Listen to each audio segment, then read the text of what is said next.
Pueden tomar asiento, hermanos.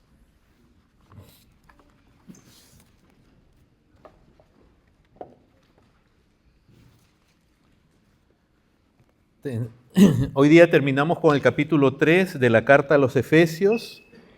Los que tienen su Biblia, si alguno la está conociendo la Biblia recientemente o aún por primera vez, en el índice adelante dicen qué página está esta carta del Nuevo Testamento a los Efesios. Capítulo 3.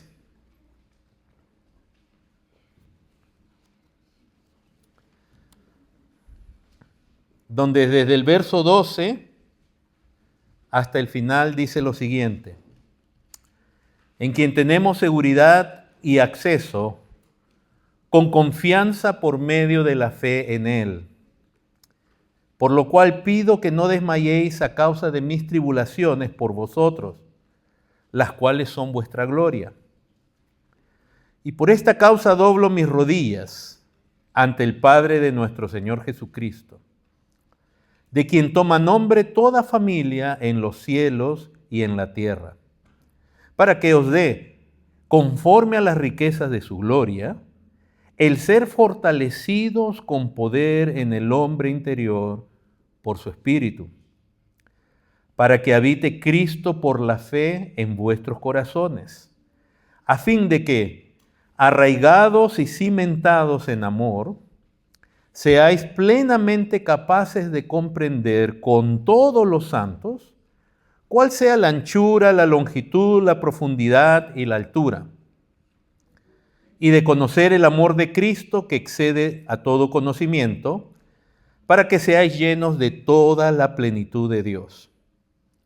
Y aquel que es poderoso para hacer todas las cosas mucho más abundantemente de lo que pedimos o entendemos, según el poder que actúa en nosotros, a Él sea gloria en la iglesia, en Cristo Jesús, por todas las edades, por los siglos de los siglos. Amén. Amén. Hermanos, al terminar el capítulo 3, este precioso resumen que tenemos aquí, o conclusión de este capítulo, vamos a ver que en este capítulo, en esta porción, lo que acaba de esta epístola es una parte de esta epístola que está orientada, está enfatizada a recordar, a recalcar, a reforzar el evangelio que Pablo había predicado y enseñado en medio de ellos por tanto tiempo. Son 3 capítulos donde se hace un énfasis en quién es Dios, su obra, la persona de Cristo, el evangelio, los logros de Cristo. Tiene un profundo énfasis doctrinal, todo es doctrina, que tiene sus efectos, tiene sus beneficios, sus logros en nosotros, pero se nos está dando doctrina. Y a partir del capítulo 4 ya se nos va a introducir a la práctica de esa doctrina.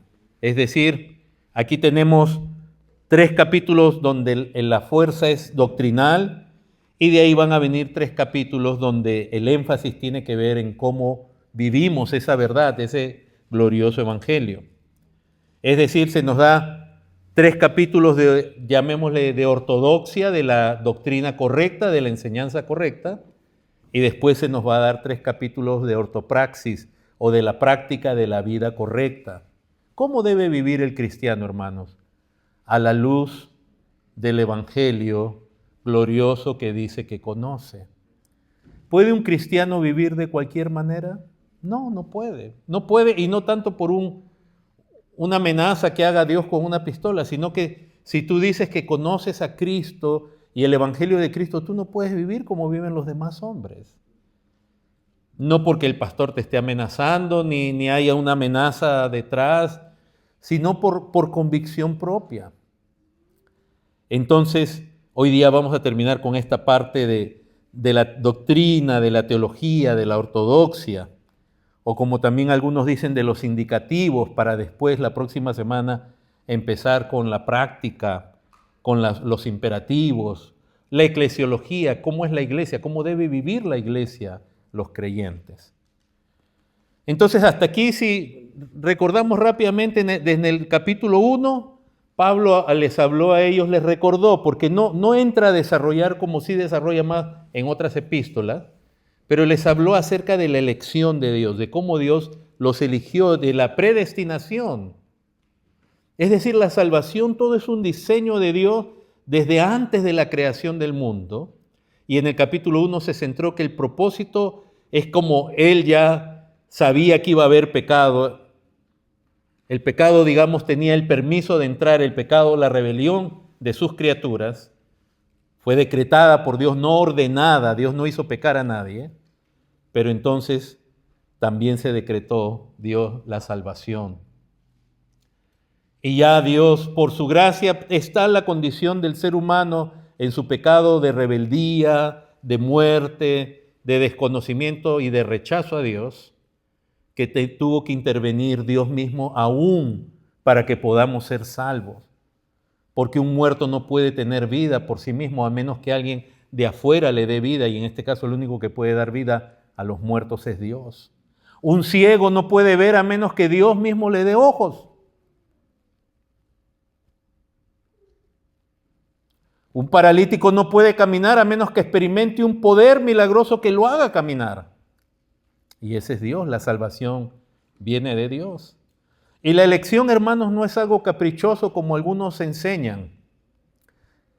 Muchos que rechazan las doctrinas de la gracia, la primera acusación que hacen maliciosamente algunos y otros por no comprender bien, es que la elección, si Dios no elige, Dios entonces creó a unos para salvación y otros para condenación. No es así. Dios todo lo hizo bueno. Es el hombre el que se echó a perder. Dios no lo hizo caer al hombre, Dios no tentó al hombre. Pero Dios le dio libertad y el hombre tenía una conciencia en el huerto que Dios le dio todo, el hombre podía comer de todos los árboles menos de uno y termina comiendo del prohibido. Nunca culpemos a Dios de que somos pecadores y entonces la siguiente culpa es de que, entonces si Dios quisiera se salvaran todos, ¿es cierto? Pero cuando alguien se condena, su condena no es porque Dios no lo elige, su condena es porque él es pecador, él rechaza a Dios. Nunca hablemos de la elección como si fuera la causa por la cual la gente se condena, pero sí es la causa por la cual la gente se salva. Porque alguien puede decir, yo no soy salvo, como lo he escuchado. Yo recuerdo, me viene a la mente alguien que en una reunión de consejería que se le está llamando al arrepentimiento, se le está mostrando a esa persona su pecado, estoy yo con otro pastor hablando con él, su pecado gravísimo, y no quiere salir de ese pecado. ¿Y saben lo que tuve el atrevimiento de decir? Esta persona nos dijo, quizás yo no soy salvo, quizás Dios no me eligió. ¡Qué rápido somos para escoger a Dios! No, es que tú eres pecador. Y si tú reconocieras que eres pecador, le clamarías a Dios, cámbiame, líbrame, perdóname. Pero tenemos a veces hasta el descaro de culpar a Dios de lo que somos. Pero Dios determinó elegir por gracia. Y como dice en las confesiones reformadas, de distinta manera, sean los cánones de Dort, etcétera, la de Westminster, la bautista, Dios decidió pasar por encima de algunos y elegir a otros por gracia. Hermanos, ahí se nos muestra en el primer capítulo los motivos de esa elección. Dice que es por gracia, es pura gracia, nada merecido por nadie. Nadie merecía ser salvo. Y es por amor que Dios elige. Y nos da unos beneficios increíbles porque a personas como yo, que éramos pecadores, que no buscábamos a Dios ni nos interesaba, nos adopta como hijos. Nos hace aceptos en Cristo. ¡Qué tremendo! Nos redime, nos perdona.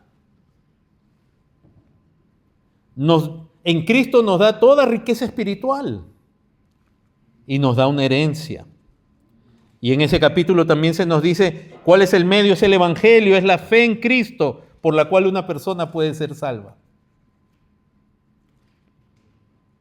Y para creer en ese Evangelio, Él envía a su Espíritu Santo que cambiando nuestra vida para creer en Él, luego viene a morar en nosotros. En el capítulo 2 se nos enseñó qué hizo Dios entonces para salvarnos. Nos dio vida cuando estábamos muertos. Nos dio vida cuando estábamos muertos. ¿Muertos en qué sentido? En nuestros delitos y pecados. ¿De dónde nos salva Dios? Nos dice ese capítulo 2. ¿De dónde nos salva? Nos salva de nuestras pasiones y deseos pecaminosos, que ellos encuentran placer, satisfacción en el mundo, porque el problema del pecado no es el mundo en sí, porque Cristo estuvo en el mundo y nunca pecó. El problema son nuestras pasiones, deseos, que encuentran en lo mundano, en lo desagradable a Dios, encuentran satisfacción, placer, motivo de vida, realización, felicidad. Y nosotros éramos parte del mundo, esclavos por nuestras propias pasiones y deseos, esclavos por lo tanto del mundo, y el mundo está bajo Satanás, por lo tanto también éramos esclavos de Satanás. Y de ahí Dios nos libera. Hermanos, la salvación es algo glorioso, es algo grandísimo.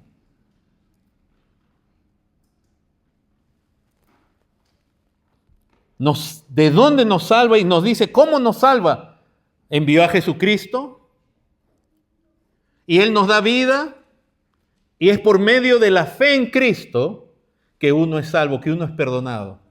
Y nos dice, ¿cómo uno no es salvo? Nos dice, no es por obras. ¿Cómo es uno salvo? Por fe en Cristo, porque Cristo se hizo hombre para tomar mi lugar y pagar mi condena, mi sanción por mí y por ti.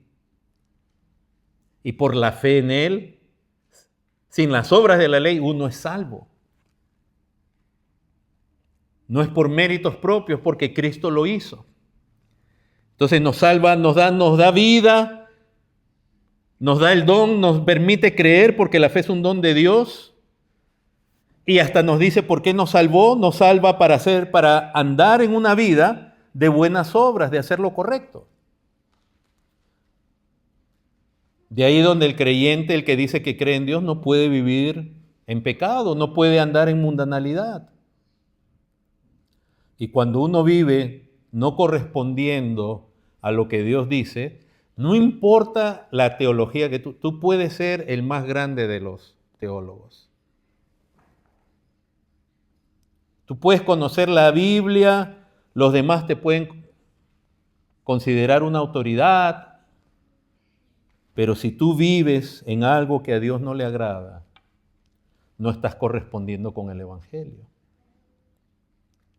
Y la caída de grandes aún hombres de Dios en este tiempo y en las Escrituras nos hace recordar que el que juega con el pecado se acarrea afrenta, se acarrea castigo y muchas veces es para siempre. O sea, me refiero durante esta vida. Será salvo, pero ya afectó el nombre de Dios, ya puso en deshonra a Dios.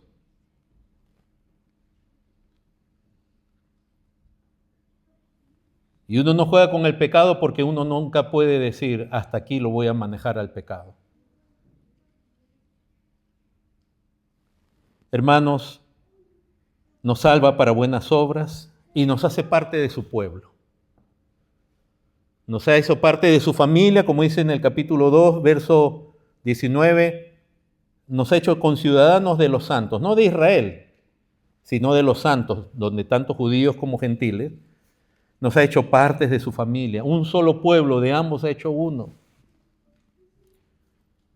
Y en el capítulo 13, Pablo ya nos explicó que esto es parte de la administración de Dios, de cómo Él hizo las cosas por medio de Cristo, anunciándolo por medio del Evangelio, que el Evangelio antes no se entendía bien, porque habían cosas ocultas, no ocultas místicas, sino que todavía a Dios no le había placido revelar. Y déjame decirte que hasta ahora hay muchas cosas que Dios no ha querido que nosotros sepamos. Todo lo que Él quiere que sepamos está aquí en las Escrituras.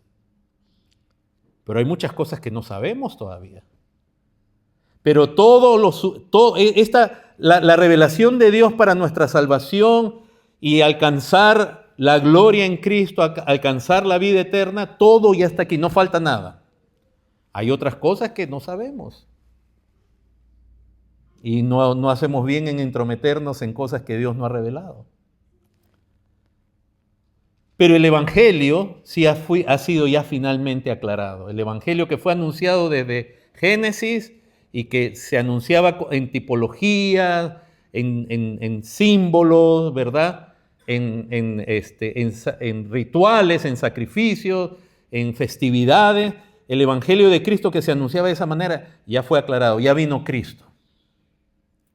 Y ya a los apóstoles les fue revelado el misterio, Pablo entre ellos mismos.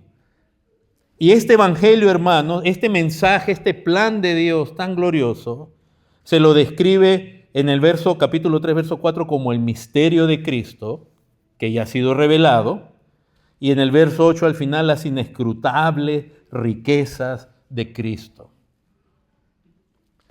Hermanos, ¿cómo fuera que realmente nosotros viéramos a Cristo con tal valor en su persona y en su obra, que realmente sea lo que más cautiva nuestro corazón? Si algo no se puede falsificar, hermanos, es el amor y la falta de amor. Y entonces en este pasaje se nos presenta que el Evangelio habla de Cristo, de la riqueza que hay en Él, en su obra, en su persona. Y yo confío, hermanos, que realmente Cristo sea lo más valioso para nosotros, porque si no lo es, si no vemos en Él riquezas que no hay en este mundo ni en el universo entero, si no vemos riquezas en Cristo, si en Él no está nuestro gozo, imagínense que el Padre dice que en su Hijo está su complacencia. Imagínense qué tal expresión. El Padre no dice en la creación está mi complacencia, ni lo dice en mi iglesia. Imagínense la gloria que hay en Cristo, que es la misma gloria que hay en Dios. Cuán grande es esa gloria, que si eso no cautiva nuestro corazón, otra cosa lo va a cautivar. Y muchas veces cosas inservibles, temporales, dañinas, son lo que cautivan nuestro corazón. Y aún siendo creyentes, volvemos algunos a caminar como se caminaba en el mundo, detrás de cosas que qué bien te hacían. Porque la tentación es esa, la tentación produce placer. Lamentablemente todavía tenemos carne. Pero Dios nos ha dado su Espíritu y nos ha dado a Cristo, nos ha dado su Evangelio para ver las riquezas que hay en Él. Y cuando Cristo no llena realmente el corazón, no es la satisfacción, el gozo de alguien, otra cosa lo va a hacer.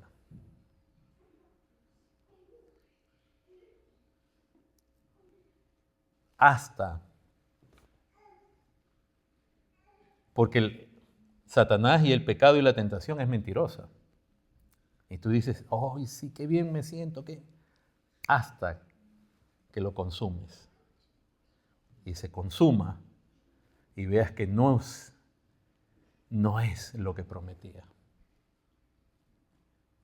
Oh sí, Satanás es fácil para decirte, mira, come de este fruto, mira que, no decirle a la mujer, mira, todo vas a saber, vas a ser como Dios sabiendo el bien y el mal. Pero Él no te está diciendo todo lo que viene toda la desgracia que viene después.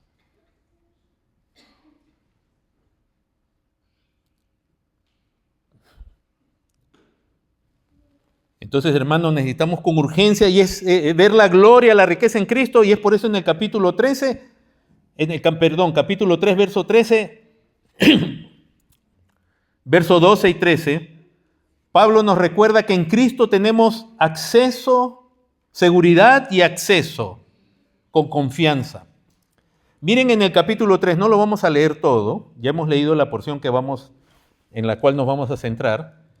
Pero verán, si prestan atención, y si no, ahorita yo les menciono los versículos, que aquí se menciona Dios. Dios es el tema principal de las Escrituras. No es Pablo, no es Moisés. Todos son instrumentos gloriosos, limpios, vasijas limpias, consagradas, que Dios ha usado para su plan y su gloria. Hombres, mujeres, que Dios ha usado y seguirá usando para su gloria. Pero es Dios, y aquí se habla trinitariamente. Por ejemplo, ustedes pueden ver que se habla del Padre en el verso 2. Dice, si es que habéis oído de la administración de la gracia de Dios. Cuando Pablo aquí usa la palabra Theos, Dios, como en la mayoría de sus epístolas, generalmente se está refiriendo al Padre, pero él también nos aclara que Cristo es Dios. En el verso 1 nos habló de Cristo. Por esta causa yo, Pablo, prisionero de Cristo Jesús, por vosotros, los gentiles, si es que habéis oído de la administración de la gracia de Dios.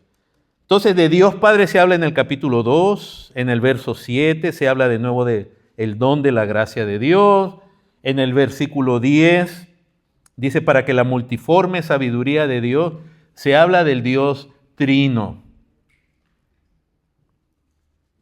Así que tengan también mucho cuidado con aquellos que interpretan mal la Trinidad de Dios o la niegan.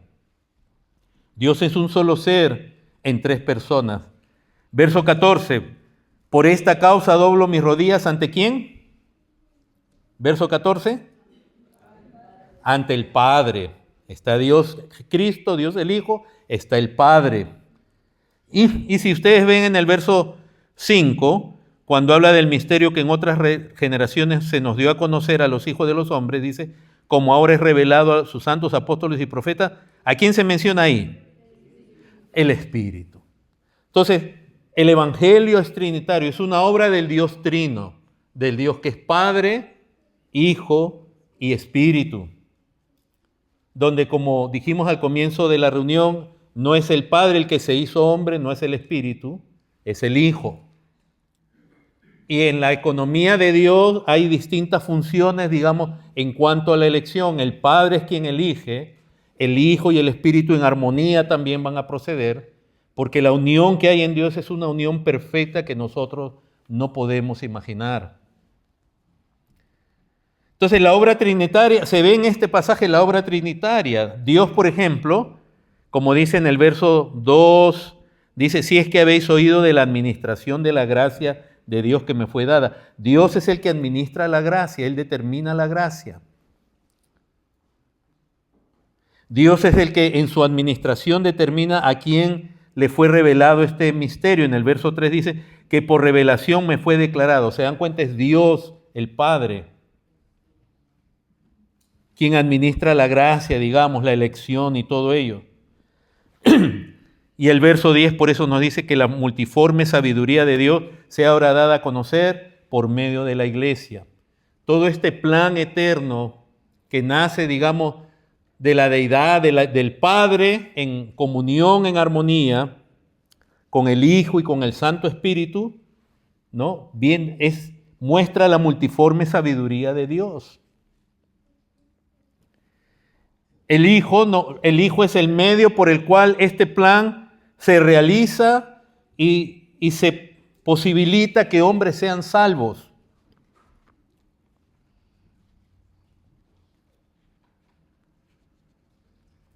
El Evangelio trata acerca de Cristo, por eso el final del verso 8 dice el Evangelio de las inescrutables riquezas de Cristo.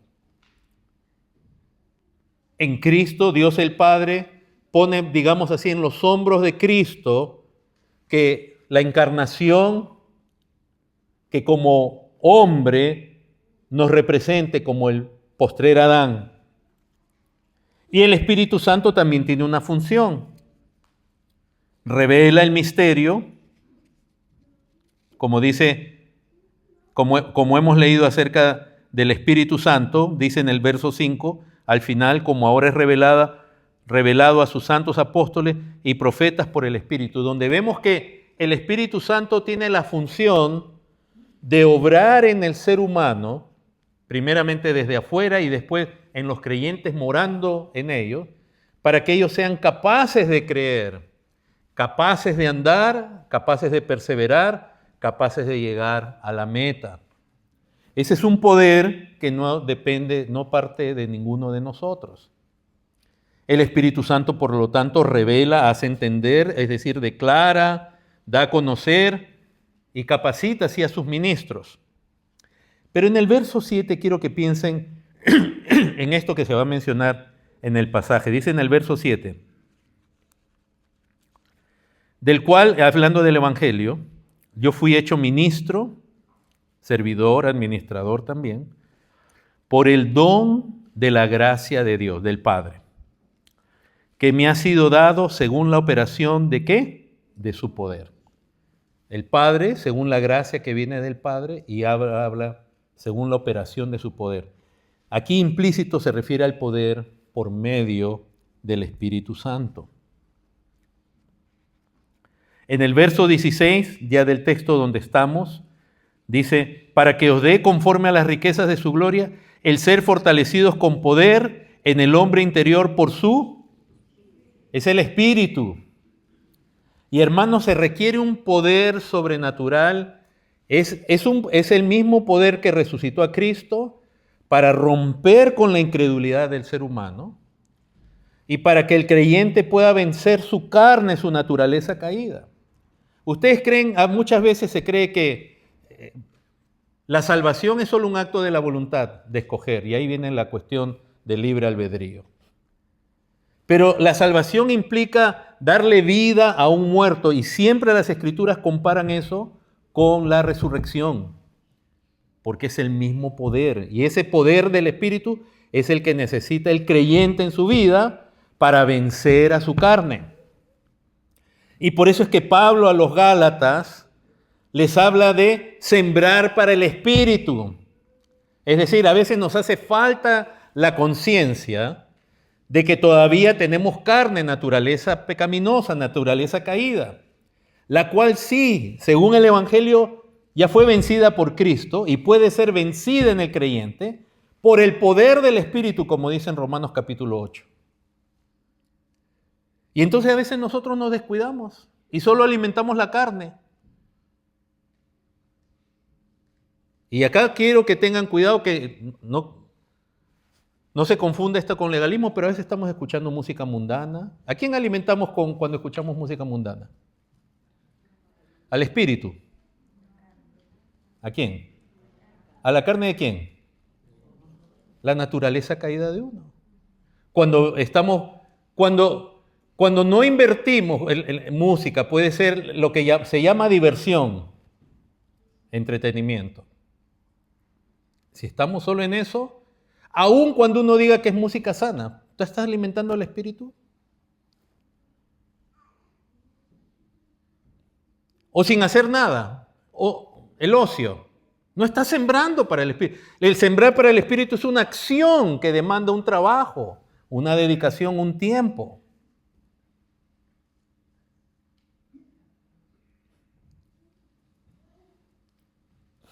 Y entonces después la carne se manifiesta en el creyente. Porque Pablo decía a los Gálatas, manifiestas son las obras de la carne. ¿Saben en quiénes se manifiesta la carne? En aquellos que no han estado sembrando por el Espíritu, porque por eso Pablo dice, andad en el Espíritu y no satisfagáis los deseos de la carne. Esto no se trata de una prohibición, ya no puedes hacer esto, lo otro. No, hermanos, pero a veces no le dedicamos tiempo a lo que es del Espíritu en nosotros. ¿Qué tal la dedicación a las Escrituras? ¿Cómo se alimenta el Espíritu? Por la palabra de Dios. ¿Qué tal la oración? ¿Qué tal meditar en la palabra? ¿Qué tal estar en comunión con otros hermanos? Y tener cuidado de cosas que yo sé que van a alimentar mi carne. Entonces, hermanos, el poder del Espíritu, no crean que este andar es, bueno, yo ya soy salvo y voy a ser feliz como una lombriz y ya, no me tengo que preocupar de nada. Activamente el creyente tiene que sembrar para el Espíritu, cada día. Tiene que ponerse una decisión, un orden en su vida, pues no me diga que no tiene tiempo, porque aunque sea no voy a decir un tiempo por no deshonrar a Dios. Algunos dicen, aunque sea 15 minutos, y no voy a decir eso. Pero tiene que tener un tiempo donde uno conscientemente está alimentando el Espíritu en su vida, principalmente con la palabra de Dios. Y después no te sorprendas si se manifiestan las obras de la carne. Y las obras de la carne son horrendas. Y Pablo le está hablando a una iglesia. El poder del Espíritu es lo que puede vencer. Siembra para el Espíritu, alimenta, no resista al Espíritu.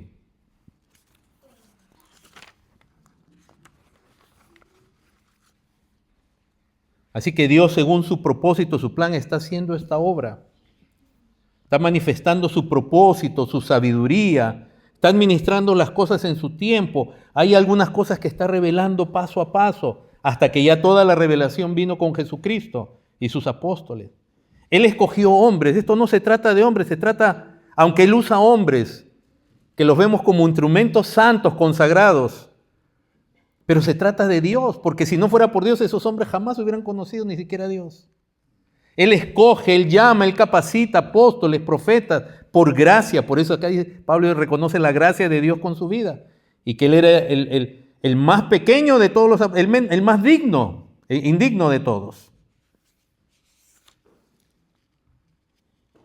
Y la obra de Dios se refleja en esto, en el grupo de creyentes, en la iglesia.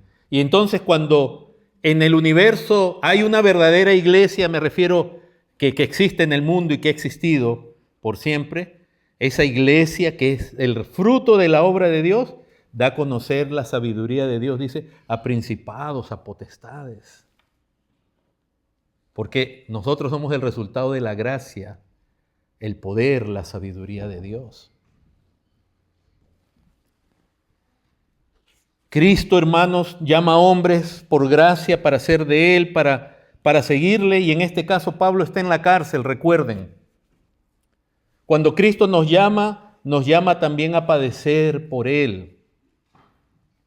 En la mañana en la escuela dominical hablábamos de cuán peligroso es creer que uno, como a Pedro le pasó, que por la gracia de Dios llegó a tener un buen entendimiento de quién es Cristo. ¿Quién dicen los hombres que es el Cristo?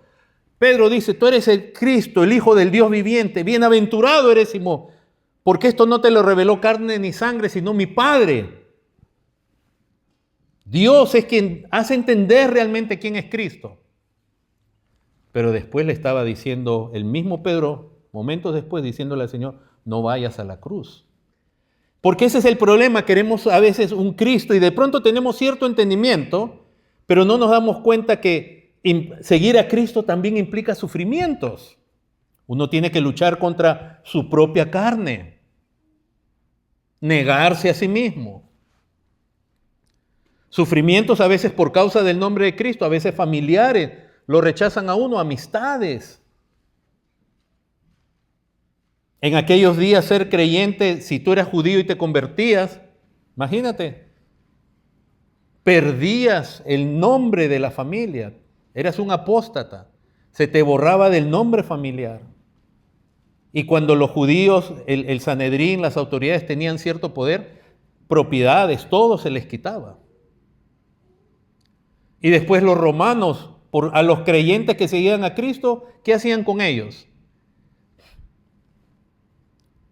Los consideraban ateos. Si ellos no adoraban los mismos dioses y no ofrecían ofrenda al César, en los momentos que hubo persecución, muchos fueron muertos, fueron torturados, encarcelados. Entonces, hermanos, hay distintos sufrimientos, pero el Evangelio de Cristo implica sufrimientos. Yo diría que el sufrimiento continuo que vamos a tener es ese, el de nosotros mismos. Pero ¿por qué? Porque implica, como dice Romanos, que si Cristo murió y murió por nosotros, tenemos que armarnos nosotros de ese mismo pensamiento. Hemos muerto con Cristo en la cruz. Hermanos, cuidado, necesitamos de querer tener los conceptos correctos acerca de Cristo y no estar dispuestos a sufrir con Él. Pablo está en la cárcel, se describe como prisionero de Cristo y los alienta, no se desmayen. En el verso 13 dice, les pido que no desmayen a causa de mis tribulaciones por vosotros, las cuales son vuestra gloria. Es una evidencia de que Cristo está con ellos. Difícil en medio de un tiempo donde la gente se avergüenza de Cristo, ya ni en sus medias, en sus páginas personales, ya ni hablan de Cristo. ¿Para qué? Para no experimentar persecución. Hermanos, si yo pongo una foto en un viaje en un lugar paradisíaco, en mis páginas, lo más probable es que tenga muchos likes y muchas cosas. Pero ponga algo acerca de Cristo. Ponga algo acerca de su gloriosa persona y de su obra.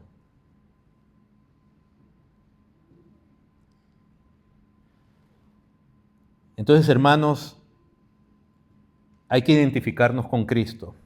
Las riquezas que hay en Él son gloriosas y el Espíritu Santo, por lo tanto, nos fortalece con poder en el hombre interior. Verso 16. Dice, para que os dé conforme a las riquezas de su gloria, el ser fortalecidos con poder en el hombre interior por su Espíritu, para que habite Cristo por la fe en vuestros corazones. ¿Se dan cuenta que esta obra, aún de crecer como creyentes, requiere del Espíritu Santo?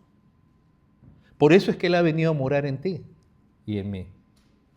Porque realmente, es más, se requiere el poder porque también vas a pasar tú por adversidades en la vida. Tú en algún momento vas a pasar por una situación muy dolorosa, como lo pasan cristianos. Situaciones familiares, financieras, de salud. Tú, un ser querido, es diagnosticado con una enfermedad tremenda. Situaciones con tu esposo, tu esposa, tus hijos. Y es el poder de Dios quien nos sostiene ahí. Aún en medio del dolor, a veces en medio del dolor físico más terrible, es la fe en Dios que es la que nos sostiene ahí. Y esa fe no es un don. No creas que es tu fe. Tu fe y mi fe no darían para esta salvación. Requerimos el poder de Dios. Y nos capacita el Espíritu de Dios para conocer a Cristo, para conocer el amor de Cristo. Y lo vamos a leer con un poquito más de detalle para que no se piense que rápido nomás a la loca lo estamos haciendo. Verso 2, en quien tenemos seguridad y acceso con confianza por medio de la fe en Él. Se nos ha dado fe y en Cristo se nos ha dado acceso, se nos ha dado seguridad. ¿Ok? En Cristo tenemos acceso y seguridad ¿ante quién? Ante Dios.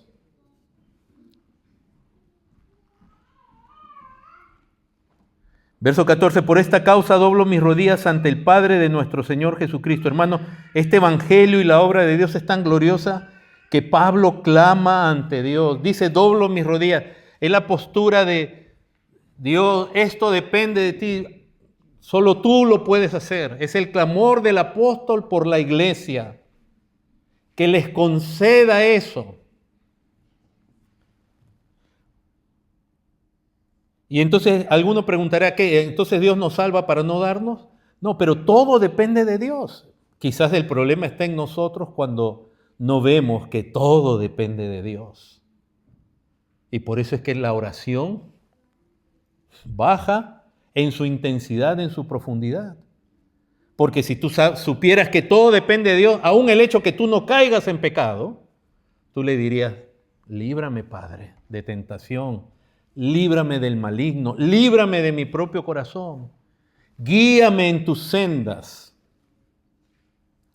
Fíjense en las oraciones que vemos con gran abundancia en el libro de los Salmos. David ponía su confianza en Dios para andar en esta vida. Es saber que todo depende de Dios. Pablo, cuando hablaba de su vida, su salvación, su ministerio y todo, él siempre decía gracias a Dios, que tuvo esa gracia conmigo. Pero él decía, pero su gracia conmigo no ha sido en vano. Pero cuando tú crees que depende de ti, como le pasó a Sansón, que él creía que él tenía esa gracia asegurada, hasta que de pronto un día no le funcionó el escape que él siempre estaba acostumbrado a hacer.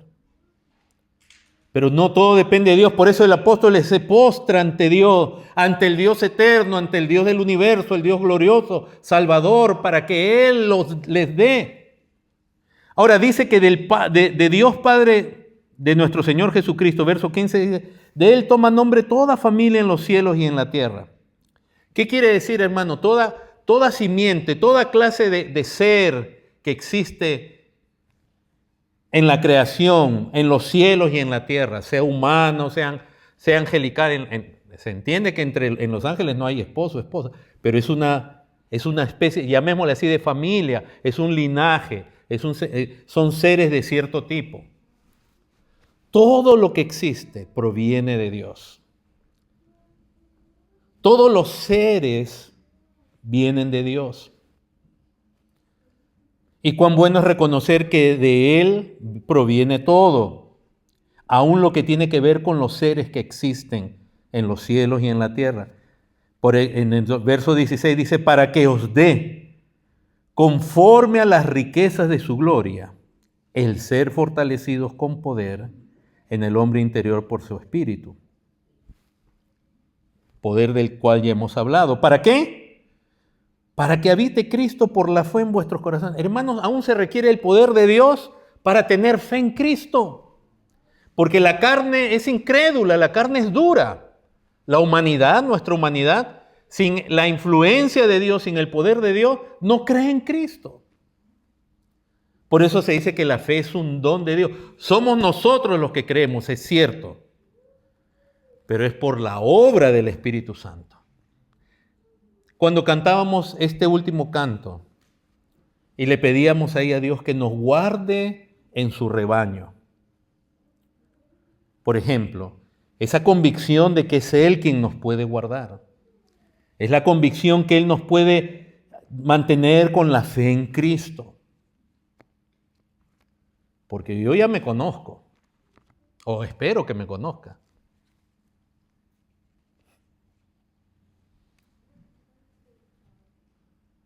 Quizás el problema a veces es que pensamos mucho de nosotros mismos y muy poco de Dios. Pensamos de nosotros muy alturadamente, somos muy buenas personas,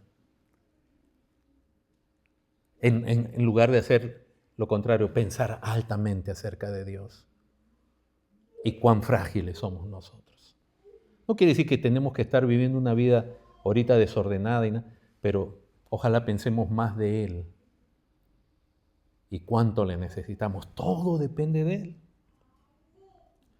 Aún para creer, dice, para que habite Cristo por la fe en vuestros corazones, a fin de que miren la obra del Espíritu Santo que va a lograr que hay un amor por Cristo que nos arraigue, y usa la expresión de una planta que echa raíz, y cimentados de un edificio que tiene fundamento, que se agarra bien. ¿No es eso lo que necesitamos, hermanos? Amar realmente a Cristo y estar arraigados es tirar la raíz. Yo que he tenido que estudiar por mucho acerca de plantas y de árboles, y hay algunos árboles que yo les tengo mucho respeto, que yo le digo a la gente ni los ponga cerca de su casa, porque ese árbol, esos tipos de árboles echan unas raíces que si usted puede tener un fundamento de concreto, y esos árboles se van a meter por ahí. Hay plantas que echan unas raíces tremendas. Y acá lo que nos está diciendo eso, necesitas de echar raíz en Cristo, arraigarte a Cristo, como el árbol se agarra a la raíz. No dice arraigados en la iglesia, ni arraigados al pastor o a los pastores. Ni siquiera la doctrina en sí, que es un medio para conocer, es arraigado a Cristo. Y cimentado, es un fundamento que nos mantiene estable. Y entonces el verso 18 dice, de esta manera sean plenamente capaces de comprender con todos los santos. Fíjense que el corazón de Dios no es que uno solo crezca, sino con todos los santos. De ahí es donde viene nuestro amor con todos, y deseo que todos los santos crezcamos, que más claramente se va a expresar en el capítulo 4. Esto no es algo para mi vida, yo solito, yo y Cristo, no, es algo que es el plan de Dios para uno y para todos. Y un pastor no está contento con solamente él crecer, cuando Dios en el corazón de Cristo está que todos crezcamos, todos. Rápidamente, y acá dice, cuál sea la anchura, la longitud, la profundidad y la altura. Hermanos, está haciendo uso Pablo de un lenguaje que nos da a entender cómo Pablo, aún en la revelación del Evangelio, está usando alusiones que para la mente de un judío, creyente judío, de trasfondo judío, o de un creyente gentil, pero que ya tenga conocimiento del Antiguo Testamento, le hace recordar qué es lo primero cuando se habla de la longitud, la profundidad, la altura, es del templo. El templo que es medido, se ve en los días de Ezequiel, que también se mide en el Apocalipsis. El arca del pacto. Es un lenguaje que es como una referencia porque cuando se habla en Apocalipsis acerca del templo, se dice que ya no hay templo, porque Dios es el templo. Entonces ahora lo que necesitamos es conocer la profundidad, las dimensiones de Cristo mismo.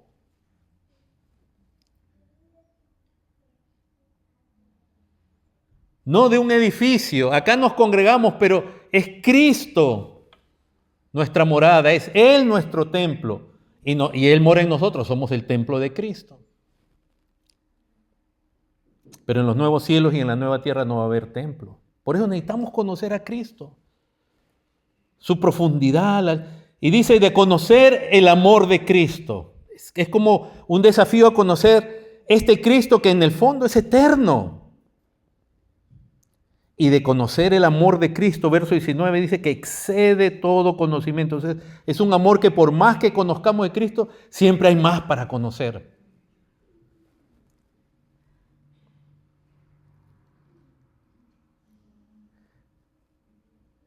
Fíjense que en el verso 17 está la obra del Espíritu Santo para que nosotros amemos a Cristo y también para que conozcamos el amor de Cristo. Porque nosotros le amamos a Él porque Él nos amó primero, lo que también cantábamos. Es un amor que excede todo conocimiento y dice, así vas a ser lleno de toda la plenitud de Dios. Realmente vamos a estar llenos de Dios. La iglesia va a estar llena de Dios, como fue el propósito del Antiguo Testamento. Ustedes recuerden, en este lenguaje que usa Pablo, cuando el tabernáculo fue terminado, ¿qué pasó? Descendió una nube y lo llenó, ¿qué? La gloria de Jehová. ¿Y no pasó lo mismo con el templo de Salomón? ¿Y ahora dónde debiera pasar? ¿Qué debiera estar lleno de la gloria de Dios? Tu vida, mi vida, nosotros debiéramos estar llenos de la gloria de Dios. Y ese es el deseo, la oración de Pablo. Y él está confiando de nuevo, haciendo esa alusión que se entiende, ser llenos de la plenitud de Dios, del Shekinah, antes se decía del tabernáculo, del templo, pero ahora en los creyentes, ser llenos de Dios. Y entonces Pablo está apelando y dice en verso 20, aquel que es poderoso para hacer todas las cosas. Todo esto depende de Él y Él puede hacer todo mucho más abundantemente de lo que pedimos e entendemos. ¿Para qué se usa ese versículo 20 normalmente, hermanos? Cuando uno lo escucha mencionar. Aquel que es poderoso para hacer mucho más de lo que pedimos o entendemos. ¿Qué dice Pastor Escobar con su experiencia? Siempre se habla de cosas terrenales para que necesitamos o que deseamos. Eso no, en sí, digamos, no es pecado expresarle a Dios una necesidad o a veces un deseo. Tenemos que tener cuidado que le pedimos. Y Dios sabe, si le pedimos algo que Él no está de acuerdo, Dios no tiene ningún problema de no dárnoslo. Pero el punto es este, que está hablándose de ser llenos de la plenitud de Dios, del Espíritu en nosotros, y Él puede hacer mucho más de lo que pedimos y entendemos, en ese sentido. Por eso la conclusión es, a Él sea gloria en la iglesia en Cristo. Hermanos, una cosa es pararse aquí un predicador, ya estoy terminando, una cosa es que se pare aquí un predicador y cada 2, 3 palabras diga gloria a Dios y gloria a Dios. A veces decimos así nomás. Y a veces cantamos y se estamos diciendo palabras muy bonitas en los cantos, pero la pregunta es si realmente le estás cantando a Dios y puedes cantar, como decía David, de su gloria. Y recuerden, ninguno de nosotros es más que... No crean que cuando yo estoy aquí cantando con usted y yo estoy por allá junto con el ángel Gabriel en el tercer cielo. No, yo estoy acá igual con usted. La cosa es en el corazón. ¿Quién es Dios para ti? ¿Cuánto conoces de la profundidad, de la altura, de la anchura de Cristo, de su amor? Todos tenemos esa necesidad. Yo le agradezco a Dios porque en mis comienzos tuve de modelo hermanos y hermanas que yo podía decir con sinceridad, esa gente sí ama a Cristo y se goza, se gloria en Él. Es más, esa fue una de las maneras como Dios me llevó a la convicción de decir, yo no soy creyente, porque vengo a la iglesia, leo la Biblia, es más, de repente sabía ya la Biblia más que otros, pero no era creyente. El llamado de Dios es que haya gloria en la iglesia en Cristo, dice, por todas las edades, por los siglos de los siglos. Este es nuestro llamado eterno. Gloriarnos en Dios y darle gloria a Él, mientras le servimos por la eternidad. Es algo muy precioso, hermanos, y Pablo usa ese lenguaje. Recuerden que habló de principados, potestades, que también es lenguaje del Antiguo Testamento. Un judío podía relacionarse con eso, con esas menciones que vemos en Daniel y en otros lugares. Cuando habla de misterio también son alusiones al Antiguo Testamento, ¿no? de lo que Dios también no mostraba en el Antiguo Testamento, perdón. Pero realmente todo se centra aquí en conocer al Cristo de gloria, lo que Dios ha hecho en Cristo, y así Dios va a ser glorificado en nosotros. Les invito a ponerse en pie.